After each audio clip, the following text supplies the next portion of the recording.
Assalamualaikum warahmatullahi wabarakatuh. Kali ini kita akan membahas tentang bahan ajar mengenai handout. Nah, kami merupakan kelompok 3 dengan anggota Rofiatin Aziza, Vivi Lutfiana, Muhammad Andriasa, Vina Syahida Zahra, Indi Murtafiah, Rafida Itsna Aulia, dan Anissa Widiastuti.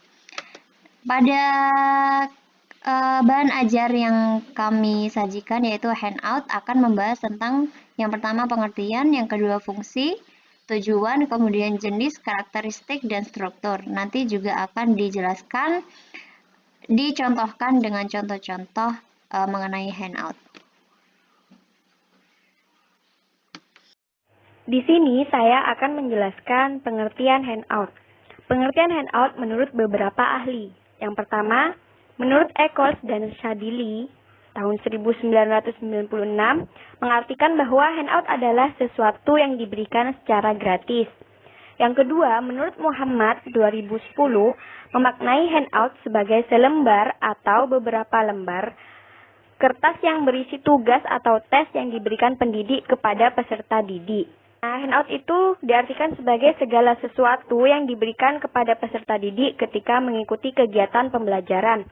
Ada juga yang mengartikan handout sebagai bahan tertulis yang disiapkan oleh peserta didik untuk memperkaya pengetahuan peserta didik. Namun dalam kamus Oxford tahun 2000 halaman 389, handout itu dimaknai sebagai suatu pernyataan yang telah disiapkan oleh pembaca. Handout adalah bahan tertulis yang disiapkan oleh seorang guru untuk memperkaya pengetahuan peserta didik termasuk pada media ajar cetak.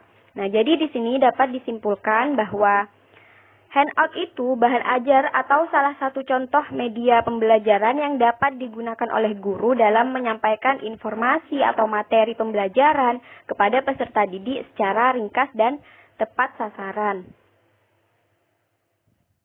Baik, selanjutnya saya akan menjelaskan mengenai fungsi dari handout. Menurut Stephen dan Peter Bastid dalam Prastowo, handout memiliki beberapa fungsi dalam kegiatan pembelajaran. Di antaranya yaitu yang pertama, membantu peserta didik agar tidak perlu mencatat. Dari pengertian handout, kita bisa ketahui bahwa handout merupakan ringkasan materi yang berasal dari berbagai macam sumber. Nah, dari ringkasan tersebutlah maka peserta didik itu akan terbantu untuk tidak mencatat ulang atau meringkas kembali materi apa saja yang sudah mereka dapatkan dari gurunya. Yang kedua, sebagai pendamping penjelasan pendidik. Karena dalam handout sudah disajikan materi secara ringkas, maka itu juga akan membantu seorang pendidik dalam menyampaikan materi. Mereka bisa menyampaikan materi tersebut secara ringkas, padat, dan jelas kepada siswanya. Yang ketiga, sebagai bahan rujukan peserta didik.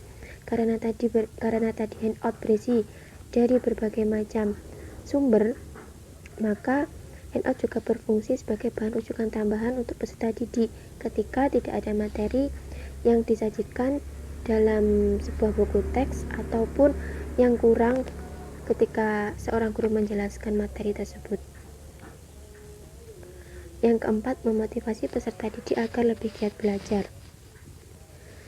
Dari ringkasan materi itu, maka seorang peserta didik akan termotivasi belajar karena mungkin mereka tidak perlu membaca terlalu banyak materi yang akan mereka pelajari dan akan lebih membutuhkan waktu yang sedikit bagi mereka untuk belajar, serta mereka mudah untuk bisa memahami materi dari ringkasan materi tersebut. Yang kelima, sebagai pengingat pokok-pokok materi yang diajarkan. Handout itu dikatakan berhasil apabila siswa itu mampu mengingat kembali materi apa saja yang sudah diajarkan. Maka handout sangat berfungsi untuk memudahkan seorang siswa dalam memahami materi dan mengingat kembali pokok materi apa saja yang sudah mereka dapatkan. Yang keenam, memberi umpan balik atau sebuah tanggapan. Mungkin di sini umpan balik itu berupa tanggapan atau respon siswa mengenai materi dan sejauh mana mereka bisa memahami materi tersebut. Yang 7. Menilai hasil belajar. Di dalam handout sendiri itu tidak hanya berupa ringkasan materi saja, namun juga terdapat contoh soal, latihan soal, bahkan juga tugas atau tes. Nah, dari situ bisa menjadi tolak ukur bagi pendidik untuk bisa menilai atau melihat sejauh mana siswa itu mampu memahami materi yang sudah disampaikan. Bismillahirrahmanirrahim. Di sini saya Muhammad Andriansah, T 2018-70559 akan menjelaskan terkait subbab tujuan handout. Menurut Prastowo, tujuan pembuatan dan penggunaan handout untuk pelajaran itu ada 3. Di antara lainnya yaitu pertama, untuk memperlancar dan memberikan bantuan informasi atau materi pembelajaran sebagai pegangan bagi peserta didik.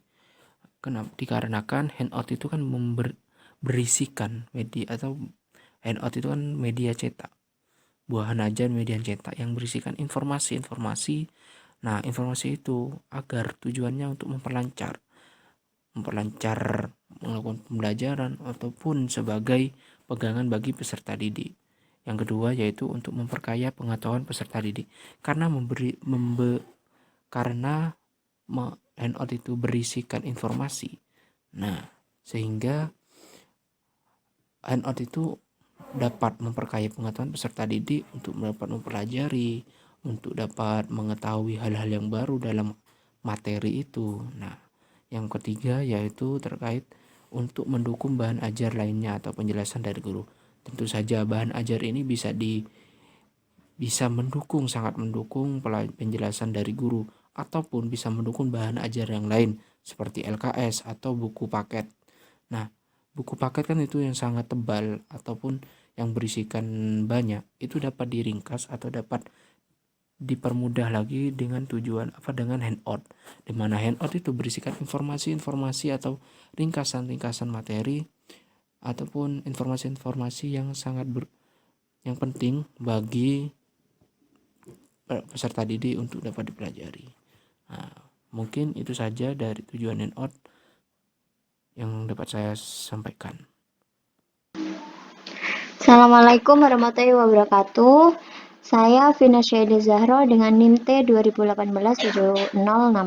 Di sini saya akan menjelaskan tentang struktur penyusun handout. Jadi, ketika kita membuat handout itu ada susunannya. Bagaimana caranya? Yang pertama, kita ada identitas handout. Jadi, pada identitas handout ini biasanya kita akan memberi identitas-identitas yang bersifat baik itu dari siswa atau dari sekolah. Contohnya nama sekolah, biasanya kan dipakai dengan titik 2 tuh. Nama sekolah titik 2, terus jurusan atau program keahlian titik 2, kode mata pelajaran titik 2, nama mata pelajaran, pertemuan ke berapa, handout ke berapa, jumlah halaman berapa, dan waktunya kapan. Kemudian juga ditambahi dengan identitas siswa, misalkan nama siswa siapa, terus nomor absen, kelas berapa, seperti itu. Jadi penyusun pertama adalah identitas handout. Nah, yang kedua adalah standar kompetensi. Nah, di sini standar kompetensi adalah tujuan yang dicapai siswa setelah diberi satu pokok bahasan yang berfungsi untuk memberikan pandangan umum tentang hal-hal yang dikuasai siswa. Jadi pada standar kompetensi itu adanya pandangan umum yang telah dikuasai oleh siswa. Nah, ini akan dicapai seperti itu. Nah, kemudian setelah standar kompetensi yaitu kompetensi dasar. Pada kompetensi dasar yaitu lebih fokus terhadap sub pokok bahasan. Jadi, kompetensi dasar adalah tujuan yang akan dicapai setelah mengikuti pelajaran untuk satu kali pertemuan. Jadi, fungsinya untuk memberikan fokus pada siswa mengenai sub pokok bahasan yang sedang dihadapi pada pertemuan itu. Nah, selanjutnya yaitu materi pokok atau materi pendukung. Pada handout itu diberi sedikit materi mengenai yang akan dibahas pada pertemuan tersebut. Jadi materi tersebut sebagai acuan juga terhadap siswa untuk melakukan langkah selanjutnya, yaitu latihan. Oke, yang fungsinya agar memungkinkan peserta didik dapat mengetahui sistematika pelajaran yang harus dikuasai sekaligus memandu siswa dalam pengayaan di luar pembelajaran di kelas. Nah, yang selanjutnya yaitu latihan. Nah, dalam latihan ini adanya soal-soal. Soal-soal tersebut merupakan permasalahan yang harus diselesaikan siswa setelah ia menerima atau mempelajari materi pokok atau materi pendukungnya. Nah, soal-soal ini itu biasanya sebagai acuan guru sampai mana siswa memahami materi pada pertemuan tersebut. Jadi pada latihan ini nanti akan dinilai oleh guru, kemudian guru akan menyimpulkan apakah siswa ini paham dengan materi yang telah disampaikan yang menggunakan bahan ajar handout. Nah, yang terakhir adalah sumber bacaan. Sumber bacaan ini sebagai acuan untuk menelusuri lebih lanjut materi-materi yang dibahas.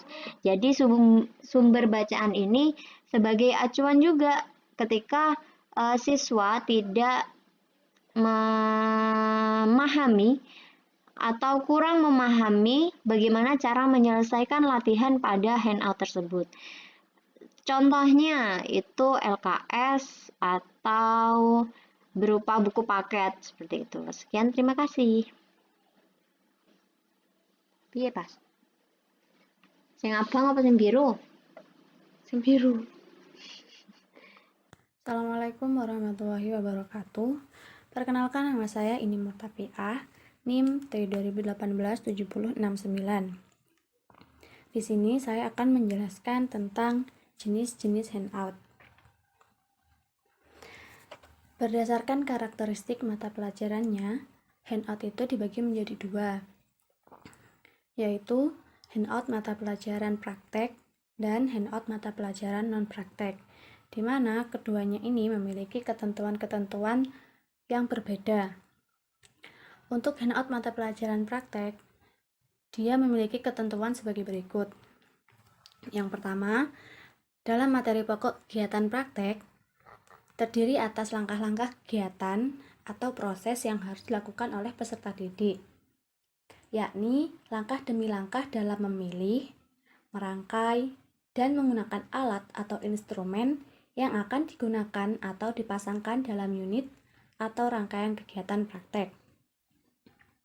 Selanjutnya, yaitu pembelajaran dengan menggunakan praktek ini berbeda dengan pembelajaran menggunakan teori, di mana pengalaman keterampilan peserta didik sangat diharapkan dalam penggunaan alat atau instrumen praktek, di mana salah dalam merangkai atau menggunakan alat tersebut akan berakibat fatal, mengakibatkan kerusakan atau bahkan kecelakaan.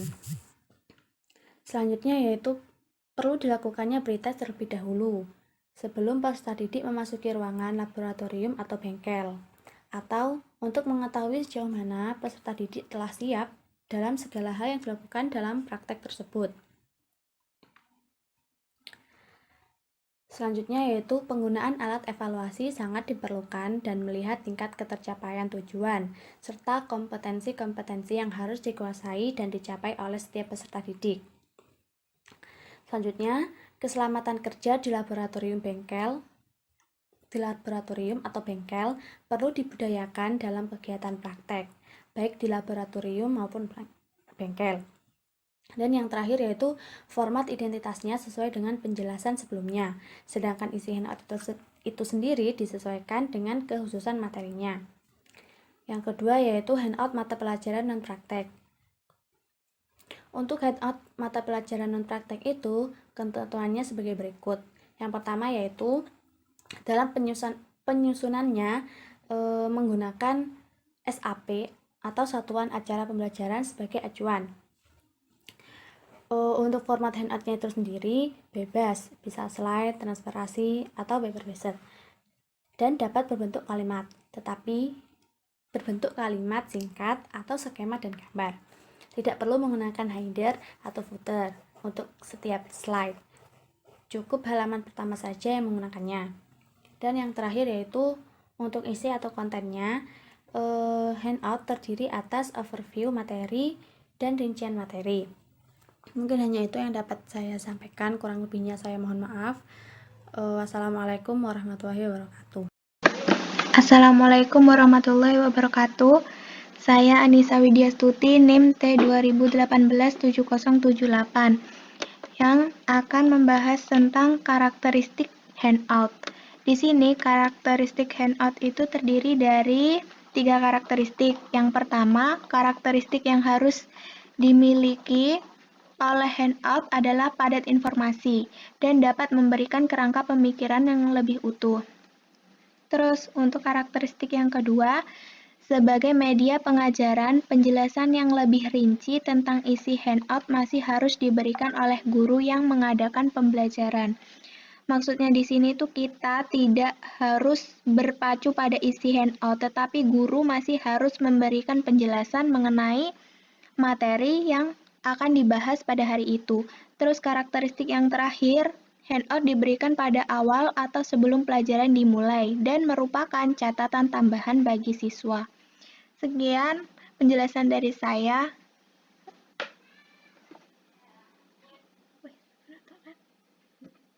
Kemudian contoh handout. Ada beberapa contoh handout, di antaranya yang pertama ada RPP, kemudian silabus, prota, dan juga prosem. RPP, Rencana Pelaksanaan Pembelajaran. RPP adalah rencana yang menggambarkan prosedur dan pengorganisasian pembelajaran untuk mencapai satu kompetensi dasar yang ditetapkan dalam standar isi dan dijabarkan dalam silabus.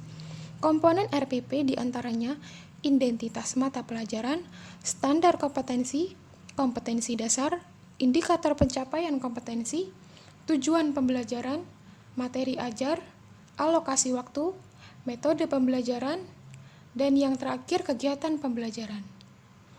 Kemudian ada silabus. Silabus merupakan seperangkat rencana dan pengaturan tentang kegiatan pembelajaran, pengelolaan kelas, dan penilaian hasil belajar. Komponen silabus diantaranya standar kompetensi mata pelajaran, kompetensi dasar, hasil belajar, indikator hasil belajar, materi pokok, kegiatan pembelajaran, alokasi waktu, adanya penilaian, sarana, dan sumber belajar. Kemudian prota. Prota adalah program tahunan. Merupakan program untuk tematik terpadu untuk setiap kelas yang dikembangkan oleh guru. Program tahunan tersebut sebagai rencana umum pelaksanaan pembelajaran muatan mata pelajaran setelah diketahui kepastian jumlah jam pelajaran efektif dalam 1 tahun. Komponen prota diantaranya kompetensi dasar, materi pokok, dan juga alokasi waktu. Dan yang terakhir ada prosem. Program semester. Program semester adalah penjabaran dari program tahunan sehingga program semester ini tidak dapat disusun sebelum tersusun program tahunan. Komponen prosem diantaranya kompetensi dasar, indikator pencapaian kompetensi, alokasi waktu,